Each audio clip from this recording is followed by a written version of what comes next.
Right then, I get loads of awesome. Something, Saskia, I'm spoiling people this morning, So, like, so far already, we've had a girl called Anna on the show who's doing stuff around a project for children in bereavement.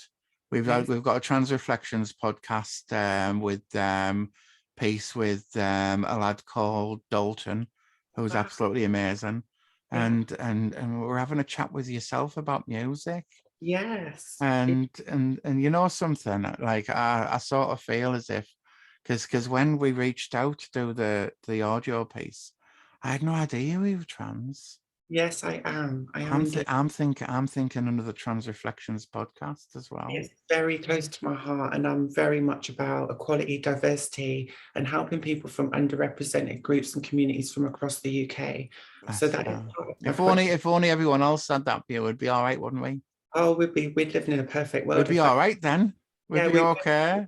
But that is part of the change, and it's all about representation, visibility, getting unheard voices heard, but in a creative and an imaginative way that's not kind of in your face, but fun at the same time, and kind of gives people that feel good buzz. That's what I'm aiming towards, and that's something that I really am passionate about. I myself have come from a disadvantaged background and a community of many different intersectionalities, and I think also being trans and going through domestic violence and also being born to deaf parents has had a lot of impacts on me growing up and me kind of understanding the kind of struggles that people face in different levels. My mum is Truly, biracial. truly. I'm biracial myself as well. So I also want to help kind of people that are also suffering from discrimination in any shape or form, because I believe we're all human and we all deserve to be treated with respect and dignity.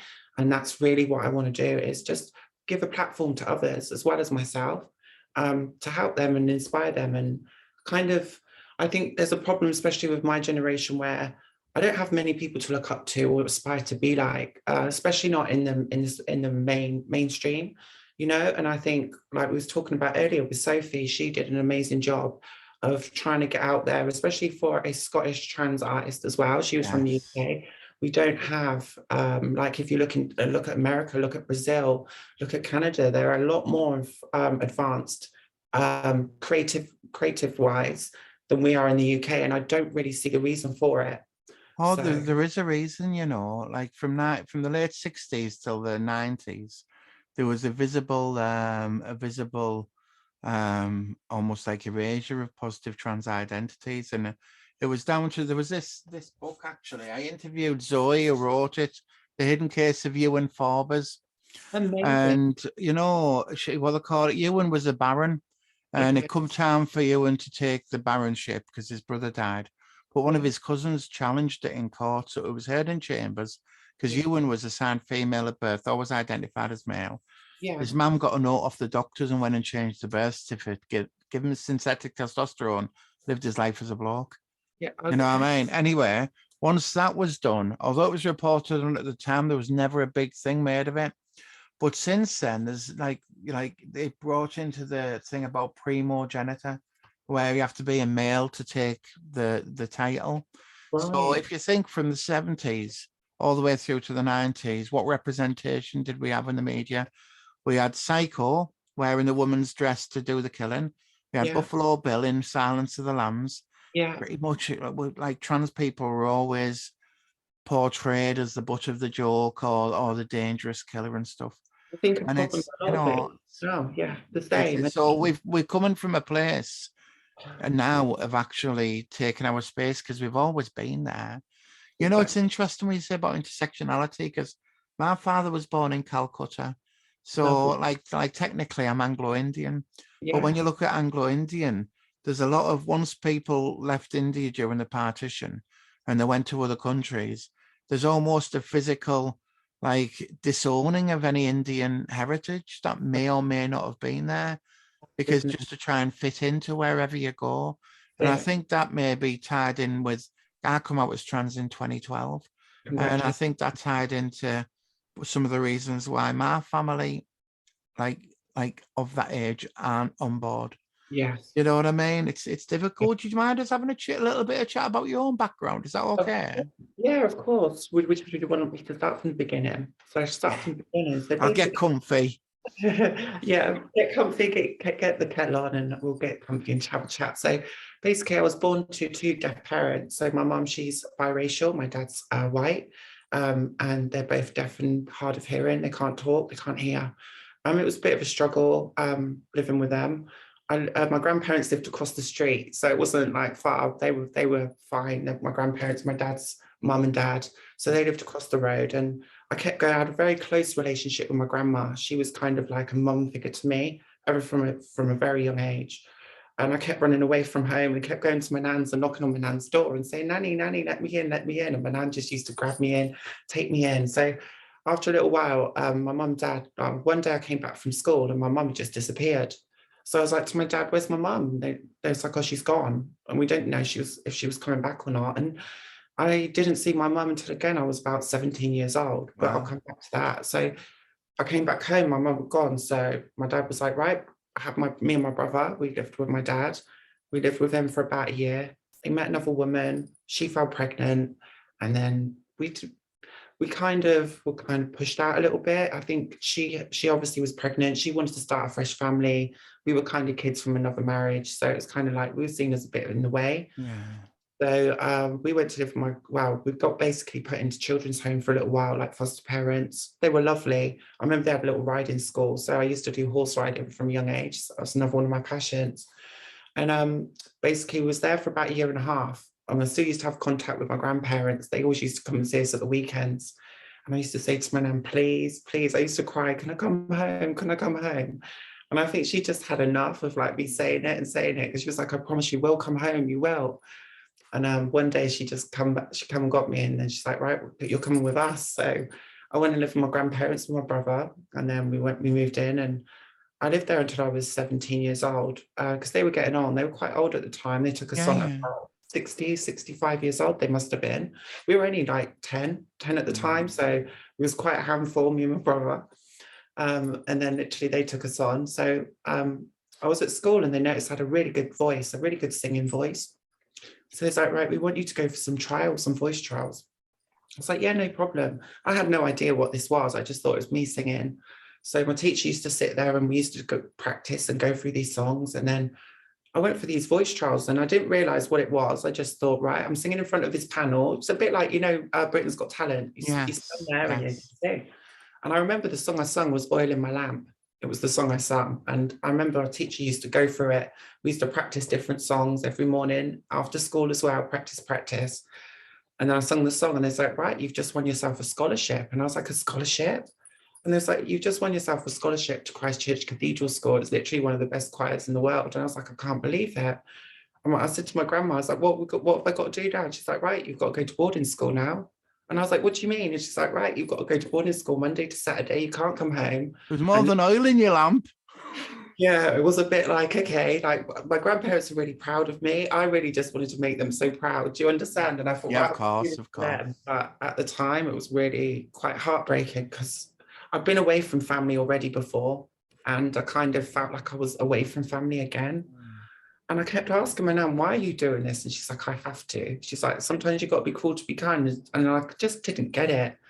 And she said, I want you to be independent. She said, me and your granddad are getting old and blah, blah, blah. And she kind of had little chats with me. And I kind of got that. And I didn't get it then, but I do get it now. And I still kind of felt a bit hurt by it, to be honest. But I'd managed to get to travel the world. I went on world tours with the choir. We went to America, went to Canada, went to Austria.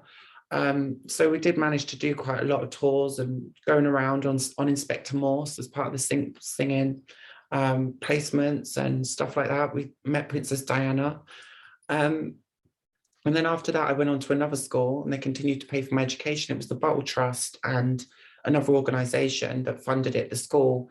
It was kind of like a bursary and a scholarship, and it was for private tuition at a private school. So can you imagine, I went from being from a disadvantaged family with parents that couldn't hear to doing music, and then being from a really deprived family to going to a private school full of rich kids. No, I get it. I have to butt in there. So you mentioned about meeting Princess Diana. Yes. Yeah. That's something that not everyone can say. What was that like? It was amazing. She came to the Deaf Centre because she was a patron, I think, for the Deaf Centre at the time, because she always helped deaf people Yeah. and marginalised people. And I was with my parents, and I remember she came up to me and she actually picked me up and she just held me in her hands, and I just had this big smile, and she was such a lovely lady. I will never forget it. I'll never, ever forget what a gracious, kind, caring woman she was. And the fact You'll that have she that memory. You'll have that memory all of your life.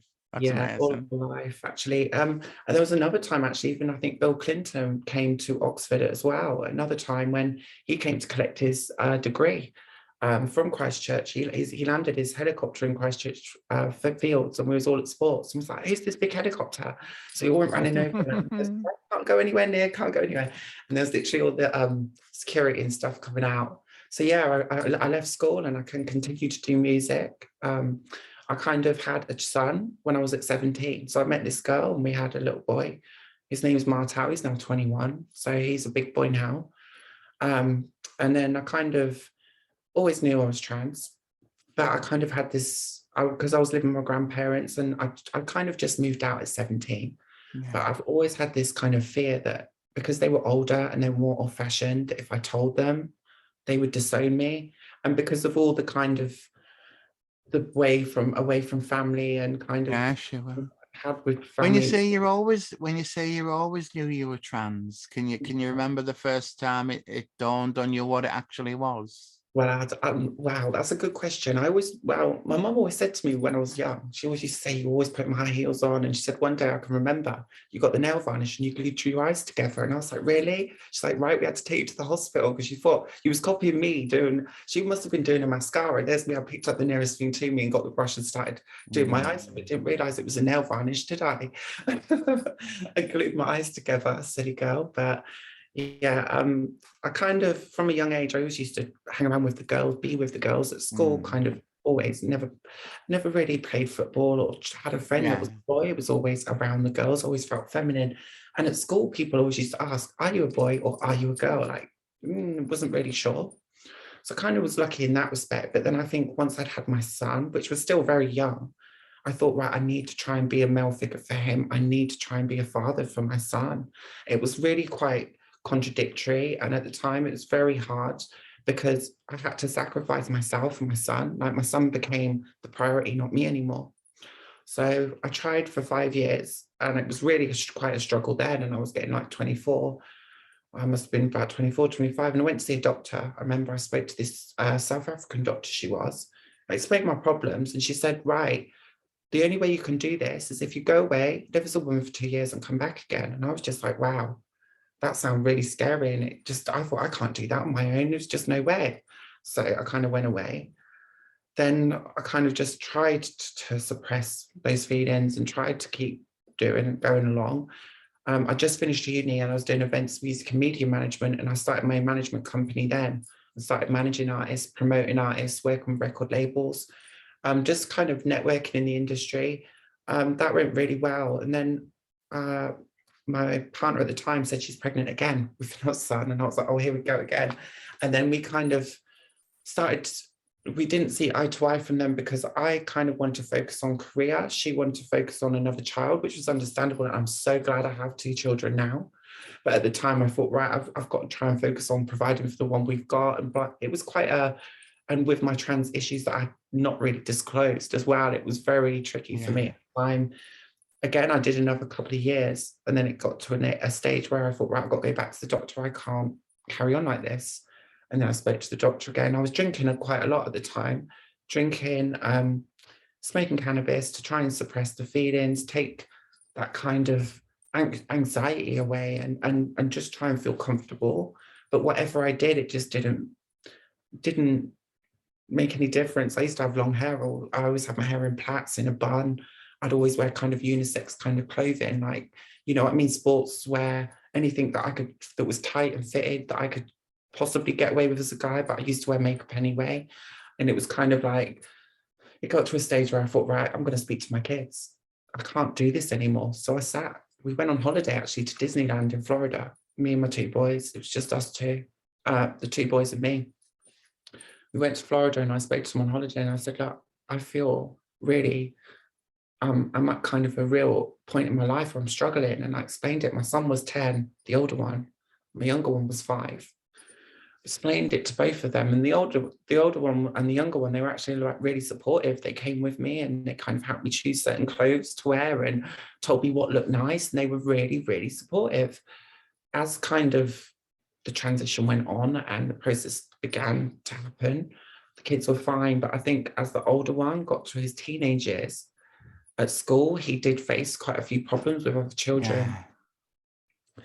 And I didn't think of these kind of things at the time. And it's kind of something that I blame myself for. And I wish I'd have kind of been a bit more considerate for his feelings, because I think I might have been a little bit selfish in that respect.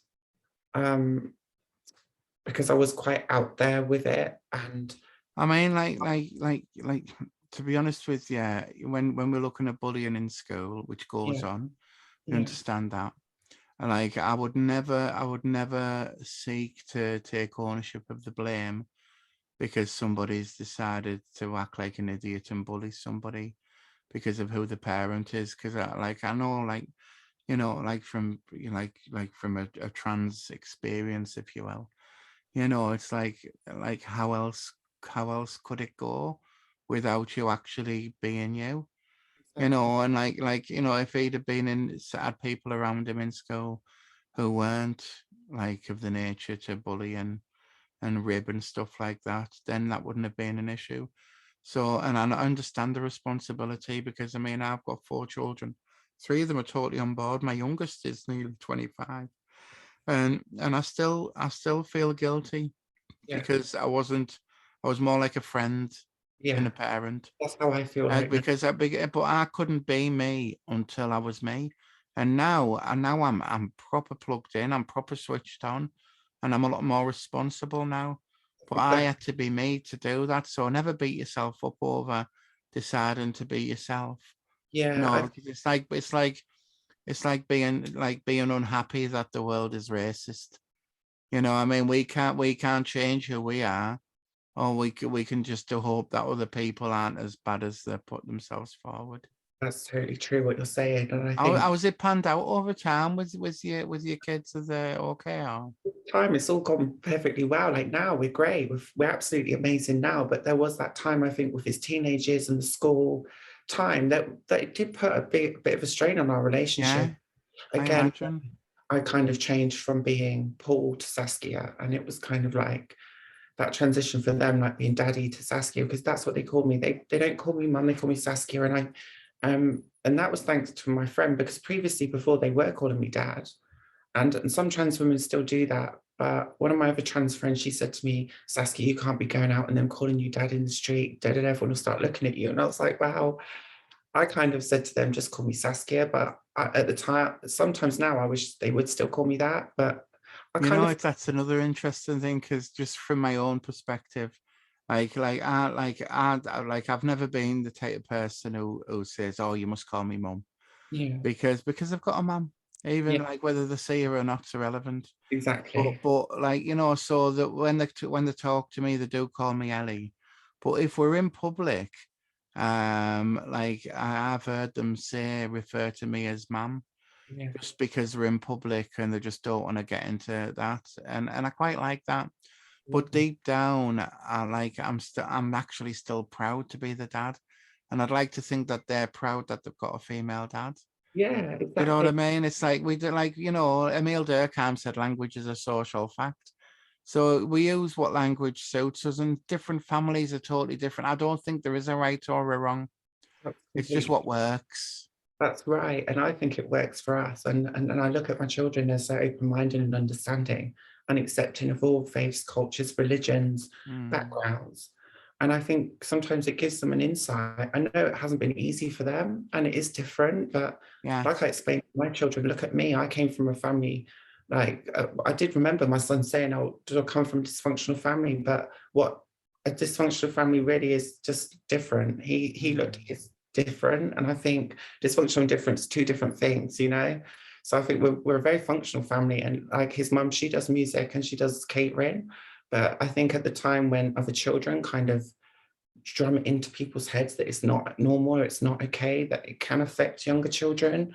And that's something that I just have to be kind of, I think it was something that I really did miss as being a parent that I didn't see.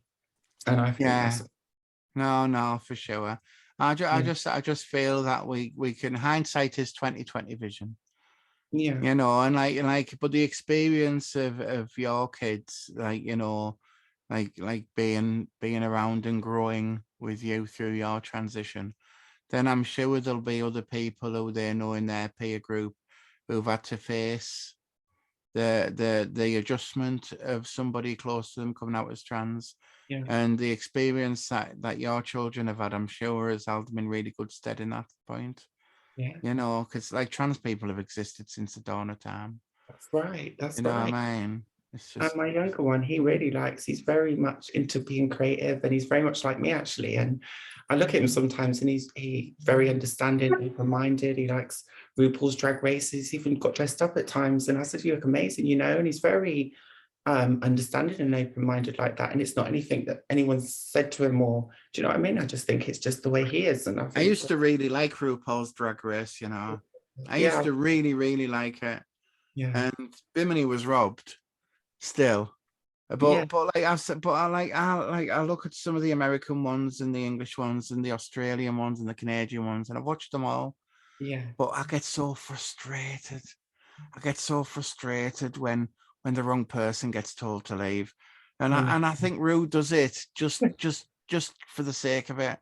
And I Right. find it so frustrating. I'm now putting myself on a ban of Who's your watching favorite? RuPaul's Drag Race until the series is over and I know who's won.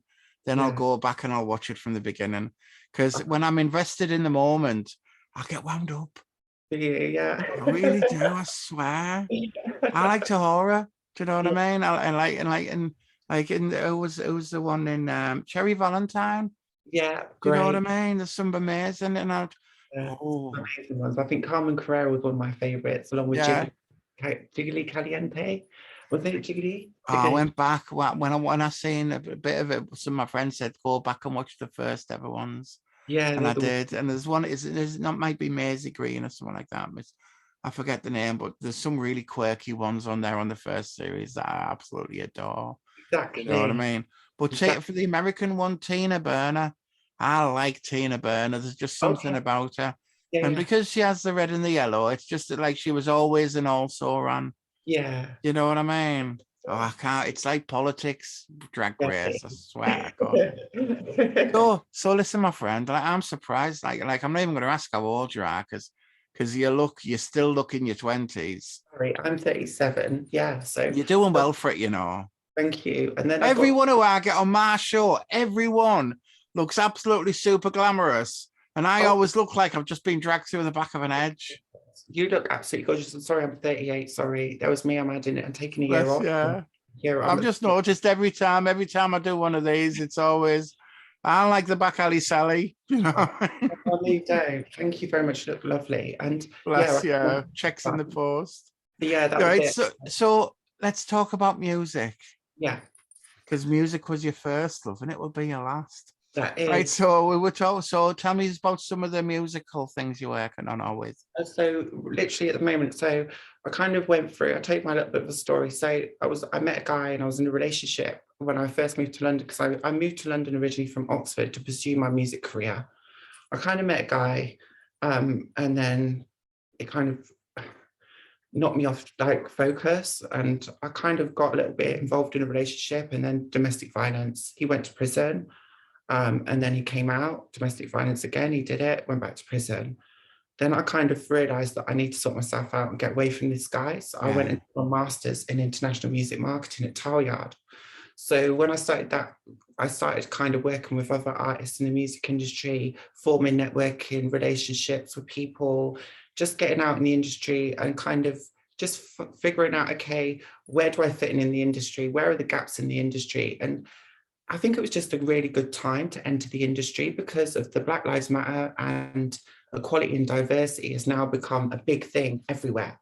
So they're trying to become more equal and diverse. And the music industry is full of a lot of white middle-aged or older men, and they're trying to diversify the music industry. There is a lot of LGBT artists in the mainstream, but my argument was always there's never any trans artists in the mainstream. Yes. And it's about representation, it's about fairness, but there's also so many barriers to entry. We have so many more barriers that we face than the rest of the LGBT community face.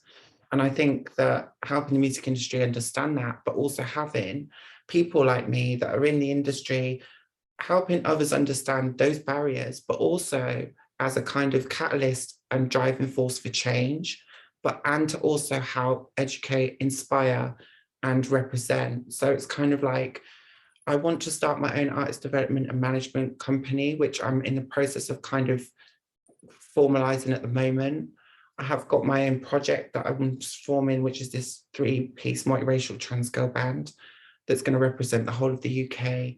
And also I want to kind of help underrepresented communities from all shapes, forms and sizes as well, access education, marketing plans for music management advice, and artist development advice, helping them with creativity, inspiration, connections, and obviously a safe space.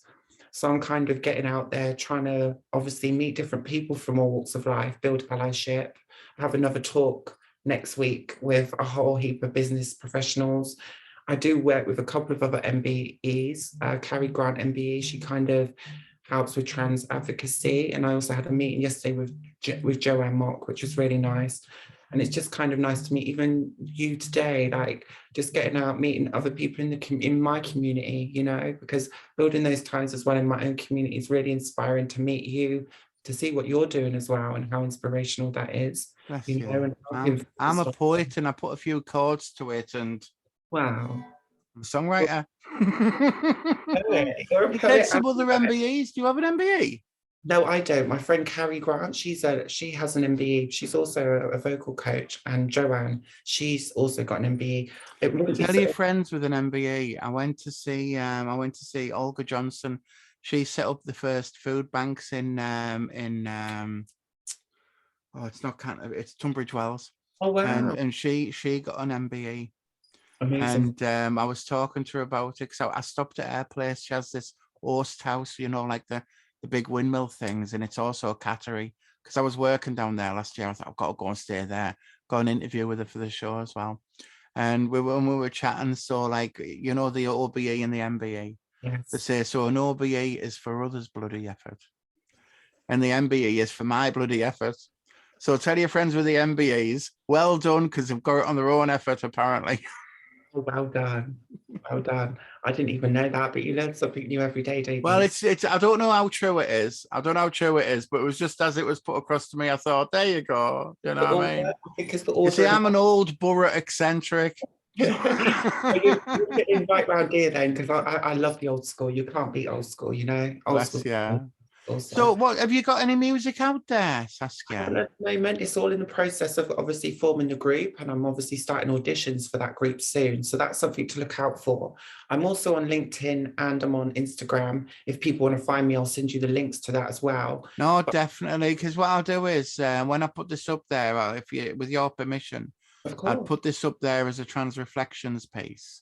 And so any links that you've got, we'll put them in on the piece as well. Do you know what I mean? And that'd be absolutely lovely. Yes. So I mean, I know around the country there's a few different like trans artists, you know, like I know, like, you know, I know there's guitarists out there and different people. So are you pretty much reaching out for people? I'm building a team at the moment. Yeah, I'm kind of building my creative team. I'm also kind of speaking with other artists as well, kind of other producers and songwriters.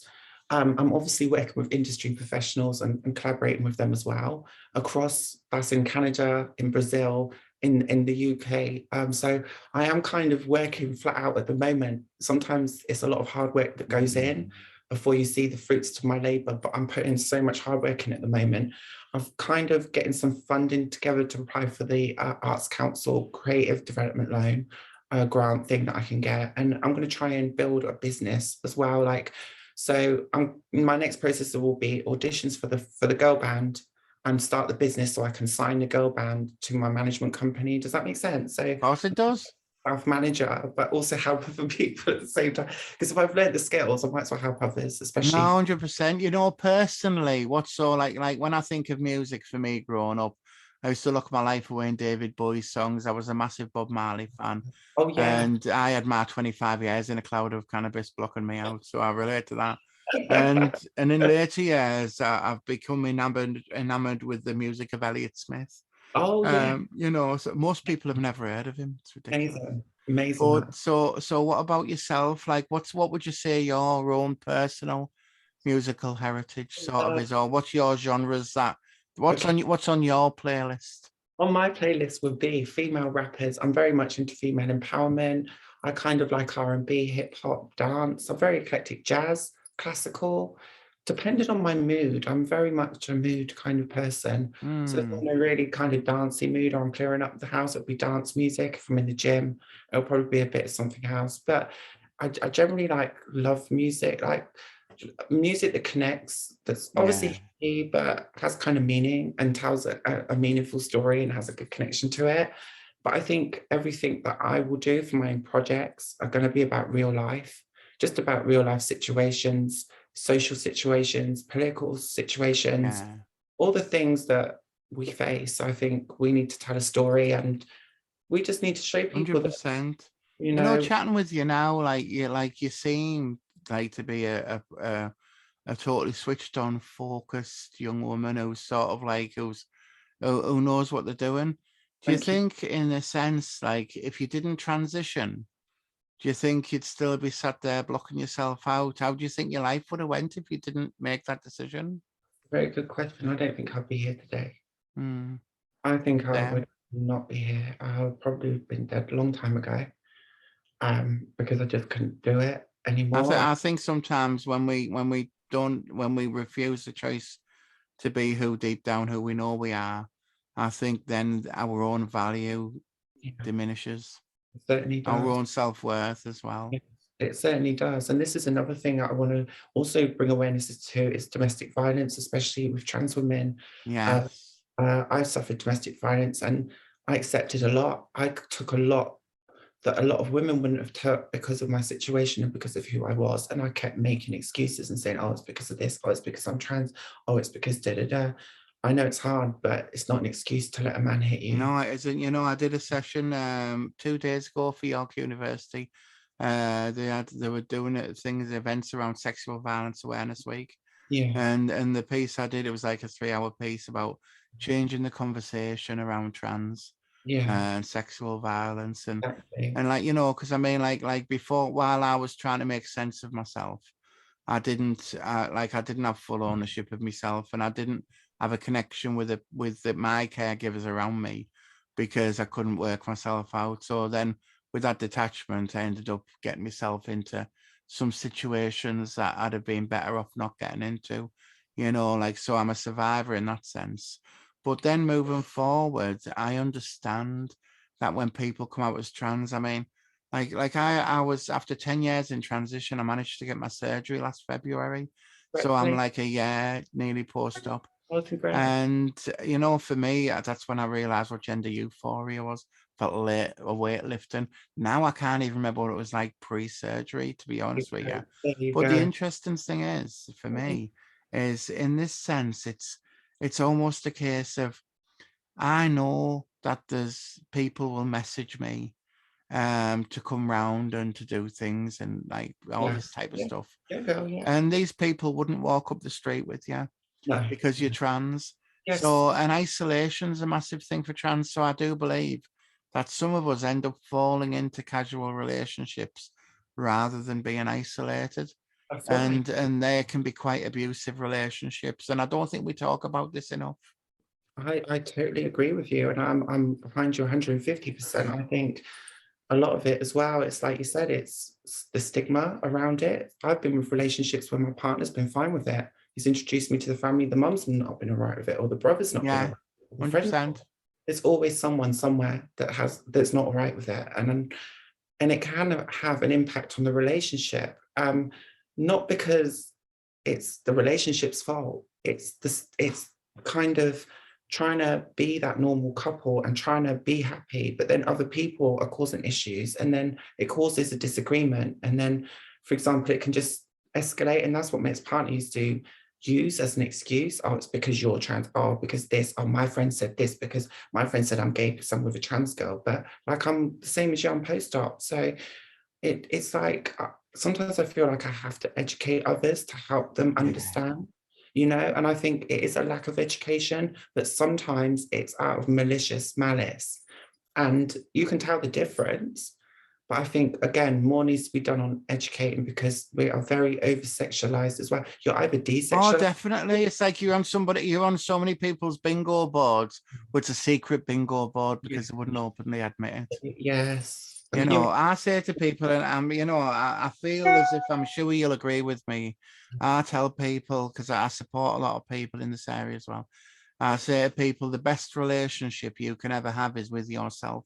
That's When right. you've got a positive relationship with yourself, then you're good to go. That's Then you know, and like for me, since I can't tell you the last time I was actually in a physical relationship. And because for me, it's not the most important thing in my life, but I won't just knock around mistake after mistake. I like to think I think more of myself than that. And that doesn't mean I'm not open. I'm totally open to the right people, if you will. you know, But for me, I won't compromise myself anymore. I good. think I did enough of that pre-transition. I get you. I hear you totally. And I think that it's about knowing your self-worth and knowing what you're about. Yeah, And oh no, I'll be totally honest. If I was in a relationship, I wouldn't be doing what I'm doing right now, because I'm exactly. focused. I'm a lot Isn't it more, awesome to be in control of what you're doing? rather than having someone else telling me who I can talk to, where I can go, what I can wear, even if I can wear makeup. It was just, even how long I could have my hair. It was just ridiculous, Ownership. you know. And Your hair's amazing, by the way. oh, thank you very much. So yours So, is beautiful. so you're just being nice to me, but your hair's actually amazing. I think you're a lovely person with amazing personality, and you're beautiful. Oh, And that's true. I'll take that, but you've got the amazing hair. lovely curls. I see the poodles walking down the street, and I'm like, yeah, that's me in the mornings. They're So always my hair's naturally like got a curl in it? Is yours the same? some Isn't it biracial ones. crazy? People with curly hair like it straight. People with straight hair like it curly. Always, People who are too white want a tan. No yeah. one's happy. And what is that? I always, you know what it's like, because I grow up, and I'm the lightest one in my family, and the rest of my brothers and sisters, they're darker. I'm the one with the blue eyes. They've all got brown eyes. They've all got afro hair. I've got this kind of wavy curly hair. And it was just like, why can't I be like them? I'm like the white sheep of the family, I am, because Because they're all you're dark. special. Because you're special, Mrs. Oh, thank you. But I was like, oh, see, but I always wanted to be like with the brown eyes and the curly hair. But hey, I'm happy. I'm happy You with know what. something? I'm so pleased we've had this chat. So am I'm I. proper pleased. I feel like I've met a pal, met a friend. You certainly have, and I'll give You you my. know something? If somebody wants to reach out, so if someone's involved with music and they're from a marginalized group, shall we say, Yeah, like, do you have an email address that they can reach out? Because I might want to send you some demos or something. certainly. I've got an email address. I'll give you my email address, my phone number. I'll send all of that. Do you want me to read it out now, or? If you can say the email address now, then like at least when people are listening on the radio. Okay, yes. So my email address is Saskhia, that's SASKHIA @gmail.com. So that's Saskhia, so that's SASKHIA @gmail.com. Thank you. Awesome. And I need to ask you as well, Saskia. So that name, because I'm used to seeing it without the H. That's right. Was Yes. was that the added extra? Well, yeah, it was just a little bit different. And it was actually, it came from the name, actually, because when I originally transitioned, I changed my name to Sasha, and I kind of didn't like it. And my baby and my ex-partner's, well, the children's mum said to me, why don't you choose the name Saskia? And I was like, Saskia? I really like the name Saskia. And it kind of just stuck from then. But I didn't want it to be like everyone else's. I thought, right, let's just put the H in it so it's a little bit different, you know? I just Thing is, now when people see that, they'll know it's you. They will. You know what I mean? Yeah, a bit Nice more, one. isn't it? When I do these, you know, I always ask my guests to give me a song that they find empowering. It can be a theme tune for you, or it could just be a song that gets you up and going, or it's a song that you hear when you know you're having a good day. There's I'd like always to play. I'd like to play it after this interview. Chariots of Fire, actually. Chariots of Chariots Fire. of Fire. You know, it's everyone has such eclectic taste. Last week I had Rachel Richardson, who works in the same area as me, doing that inclusion stuff and that, and she chose the speech from the Charlie Chaplin film, The Great Dictator. Said, does it have to be a song? I said, Yeah. no, as long as there's no swearing in it, you can have anything you want. So I like remember- now I'm doing Chariots of Fire. Do you know Yeah. what I mean? It's a very nice No song. one picks boy heroes anymore.